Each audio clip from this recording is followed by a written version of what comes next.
What's up, guys? This is Brian right here. Giving you my wind-up deck profile. It's a really fun deck, guys.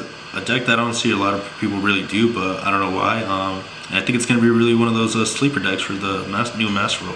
So this is what it is right now, but obviously some changes are going to be made. And then if you guys have any recommendations, feel free to let them know in the comment section. And without further ado, let's get on into it. So we start off with 3 Wind-Up Shark. He has the very unique ability of changes level between 3, 4, and 5, which is very helpful for the Exceeds plays that you want to make with this deck. And then also he has the ability where when a wind up is normal special summon, you can special summon him from your hand. And this is not a once per turn, guys. They all have this unique ability where it's all wind ups share the unique ability where it's just once while face up on the field. So if you can get multiple of this guy out or any other of them, you can keep using their effects to keep comboing off. And yeah, 3 of that guy, a very powerful card. And then the second most powerful card probably, or the most powerful card in this deck, is Wind-Up Magician. Wind-Up Magician is very unique because you want to combo it off with Wind-Up Shark, and because Wind-Up Magician's effect is when a Wind-Up effect is activated, besides her, you can special summon another Wind-Up monster from your deck in defense mode, including her, guys. And once again, all wind-ups share the ability where it's once while face up on the field. So if you can get this right here, you got full combo, full board combo. And yeah, we run 3 of her. And then next up we have Wind-Up Rat. Wind-Up Rat is pretty much the monster reborn of this deck for you guys. He lets you, upon summoning, summon 1 wind-up monster from your graveyard. And then upon resolving that effect, you can change him to defense mode, and the wind-up monster you summon must be in defense mode also. But yeah, and then you can keep using their effects guys to keep comboing off. So whatever wind-up you need, you just bring back from the graveyard. So yeah, you run 3 of him. And then going on to Wind-Up Dog, 3 Wind-Up Dog. Wind-Up Dog is just one of those, another wind-up in here for the name, but he also has the ability to be between level 3 or 5 depending on what you need at the moment. And he's also a target for Rescue Cat, which you also run 3 of. And then when he changes level to level 5, gets a little 600 point boost, which is really helpful when summoning Silent Mangrave matchups to get over some of their little link monsters, or just crashing into them. And then that's it for the wind-up, guys. We're going to go on to Rescue Cat. Rescue Cat is very helpful because she lets you turbo out your wind-up dogs from the deck, because she lets you tribute her to special summon 2 level 3 or lower wind-up monsters from your deck. So depending on what you need, you could get Wind-Up Dog, or if you're out of Wind-Up Dog, you can just get Wind-Up Rat. And then if you need a Wind-Up Rat in the graveyard, there's always a possibility to bring it back, guys. And then 3 of those. That's it for him. And then we go on to Summoner Monk. Summoner Monk is just a good normal summon, because when you normal summon him, he changes his battle position, and then he lets you pitch a spell from your hand to special summon 1 level 4 lower monster. So it's any monster, guys. So you can go for Shark, Cat, whatever you need at the time. And then we run plenty of spells in here, so you're able to usually meet the requirements. But we run 2 because 3 can get cloggy, and I do rarely see them at 3 when I do need them. And then onto the hand traps, guys. This is probably one that a lot of people don't know because it's really expensive prior to dual order, but this is Sarvis the Ascended. He's pretty much a hand trap that lets you protect your wind-up monsters, or pretty much all your monsters, from effect failure or like targeted effect that negates their effects. And you can just pitch him and negate the activation. So it's very important to protect your monsters in this deck, guys, because you use a lot of resources in this deck. And yeah. So we run 2 of Sarvis, and then we go into more of the hand traps. 2 Ghost Ogre. Probably gonna bump it up to 3 with the new Master Rule, but pretty self-explanatory. You want to run it. You want to see her in your hand because good interruption, and then 2 Ghost Ogre because 2 Ash because obviously self-explanatory.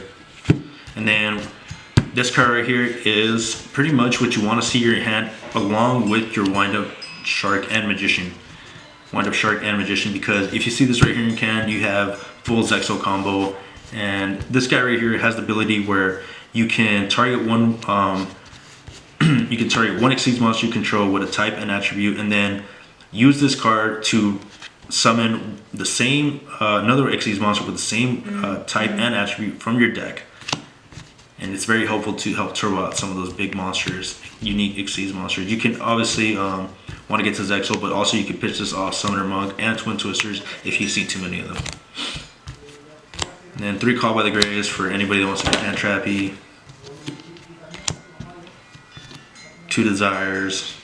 Because sometimes, even though you do see Magician Shark in your hand, sometimes you don't, and it's very inconsistent, so you want to try to get it as soon as possible. 2 World Legacies, because it's very easy to link claim with this deck, and then a lot of zones, a lot of really nice link zones that you have here, so you can summon back some of your big monsters or your windups to combo off even further. And then 2 Twin Switchers for back row hate, because it's real. And then 3 double summons just to extend even further. And then for the 1-ofs, 1 Monster Reborn. And then Windup Factory. Windup Factory is a good continuous spell for windup, which lets you search out any windup monster from your deck to your hand when a windup effect is activated. So yeah, pretty much lets you add a resource to your hand, which is very nice. And that's it for the main deck, guys. Let's go on to the extra deck. For the extra deck, we have 1 Windup Zen Maintenance. Windup Zen Maintenance is 2 windup monsters, and then when he's summoned, he lets you add a windup resource from your deck to your hand. Just any, it doesn't have to be a monster. But normally you're adding Windup Factory from your deck to your hand, guys. And then he also lets you banish 1 face-up windup from your deck, from your face-up on the field, and lets you special summon 1 with the same name. So it's very good to help you keep comboing off and extending further. And then the Nightmare Package, 1 Cerberus, 1 Phoenix, 1 Unicorn, 4 Sword for OTK, Saryuja because it's very easy to make Saryuja in this deck, Bamboozling because he's a monster negate and he's very easy to make, and then he's also, at worst, you can attach him to Zexal for more material because he has that ability where you can attach him to 1 exceeds the number of monster you control. And Gaia, the Dragon Thunder Charger, if you guys don't know what he does, he lets you can summon him by just overlaying by using a rank 5 or 6 monster you have and just overlaying him on top, and he does piercing damage. And you want to combo it off with Volcasaurus. Volcasaurus lets you, it's 2 level 5 monster. He lets you detach 1 material to pop 1 monster your opponent controls, and if you do, inflict damage equal to its attack. And it's very helpful because a lot of monsters are going to sit on that 1 big boss monster, so it lets you, help you get rid of him. And then on top of that, he's pretty big at 25, pretty big boy. And then, but the only bad thing is he can't attack the turn you summon him. That's where Gaia comes in and lets you steal games sometimes. And then the 1 Toad, because we do run Bahamut Shark in here. Great card. Sad that he's not 1 now, but very powerful. So goes to show you why he's at 1, because of the power he has. He lets you negate everything. He's like a Solomon. And then Rebarian to turbo out the Exceeds, and then he's also a Monster Reborn if he's also a Monster Reborn for some of your number monsters. So if for some reason you have Utopia in the graveyard, you can just, upon summoning him, detach material and then summon Utopia and then attach 1 material from this card to that card. So very nice. And then Bahamut Shark, because we do play the Bahamut Shark Rebarian totally combo, very good card. And then Zexal, because we do play the Utopia package to turbo him out. Utopia Zexal is brought out with the rank up by pitching the rank up, and then his Exceeds summon cannot be negated, and then he gains attack equal to the number of materials attached to him. So you can bring him out with up to normally 4K, and he can get as big up to 7K. So his effect is you can detach 1 material from this guy, and then your opponent cannot play Yu-Gi-Oh pretty much for a turn. And very good card.